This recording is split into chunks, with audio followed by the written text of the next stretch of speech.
So Konstantin, you were talking about your tools and your research for measuring the bioenergetic field. What more did you want to say about your current work and projects? Now we have several new projects. One of the biggest project, it's a project in oncology. We have developed an approach together with doctors how we can detect oncological situation in very early stage. But this is not the only issue. Of course, it's very important for diagnostic. But what is even more important, to follow up people after treatment. Because, you know, it may be surgery, it may be chemotherapy. But then people are left alone. And what they should do, how they should behave, how they should recover. That's a very important issue. So together with top-level doctors in our oncological institute, we developed a program to follow up people after treatment, and we have two groups. In every group should be maybe several hundred people. So it's a huge program. And one group will be given all possible complementary therapy. It will be laser, it will be different electromagnetic fields, it will be grounding of people and transforming the environment at home. Of course, special diet, music therapy, light therapy. And other group would be having only conventional treatment. And of course psychological support as well. Then we plan to see for several years how would be survival rate in every group.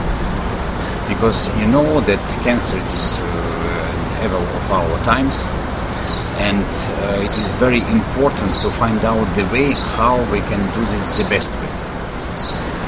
Because from our point of view now it's too early to get rid of treatment, classical treatment to full extent. Of course there are some doctors, outstanding doctors, who can do miracles, but there are quite a few. So our idea to develop this line, then to have those results widely published, to have they widely known, because they may be applied not only by doctors, but by every patient, in every patient's life. And we have no doubts that this will be efficient. Another project that we have, it is a project in, again, medicine. We have developed an approach together with medical doctors from our university, medical university, how we can predict and define the level of hypertension. Again, that's a big problem, because it's not enough just to measure blood pressure.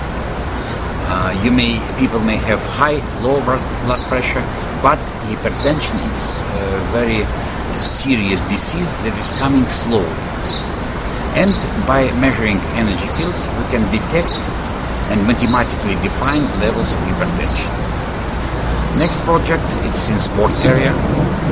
We have developed an approach how to predict competition effectiveness of athletes. So we are measuring athletes, we are measuring their energy field, we are measuring their heart activity. We are having this before and after training, and then after several times we can mathematically define the line of athlete development, and we can define whether this athlete may be efficient, highly efficient for the competition, or not. Plus, of course, we are applying technology that allows to have mental training for athletes and allows them to have transformed to altered state of consciousness. And in this altered state of consciousness, they may be the most efficient at the moment of competition. And we are having this line for many years now. We have good results. I have my students done PhD on this topic. It is very well accepted by our Ministry of Sport in Russia, and we implement it in every sport team, Olympic team in Russia, and Paralympic team. I'm personally responsible for several Olympic and Paralympic teams in Russia. So it is a huge project with many people involved. But the most exciting line for me, it's our new achievement. We have developed a sensor that allows to measure human emotions. And this is really very interesting. That's exciting. because it's a little sensor. You can put it aside somewhere in the room, and then being in this room, you can feel emotions of people. You can detect it and measure it. And we have many tests with this sensor in opera performances, in theatrical performances. Now we have a new project with one of the art directors of our biggest dramatic theater in St. Petersburg, and he is professor in our University of Fine Arts. He is a leader of the head of big artistic center for young people, and we plan to implement it on big scale for young people and for performances, to show them that they should not just act, but they should present emotions. They should send positive emotions to the audience. And with instrument we can detect it, we can follow this up, and then I believe that will be very, very interesting results. And of course it is closely related with music therapy. So we work with music as well as therapy. It is closely related with the topic of the influence of music to people. And we have this project together with Johns Hopkins University in the United States. Of course, this instrument can detect sun eclipse, it can detect moon, full moon, it can detect different geophysical parameters as well. So it is absolutely interesting new line, and we are developing this both technologically as new devices and experimentally and philosophically. For the average person listening to this, how could he or she invite more health, positive energy into his or her life? I heard you mention music therapy, the environment that he or she is in. What would you say to a person wanting to just be healthier? First and the most important message: to be healthy, you need to want to be healthy. That's the most important.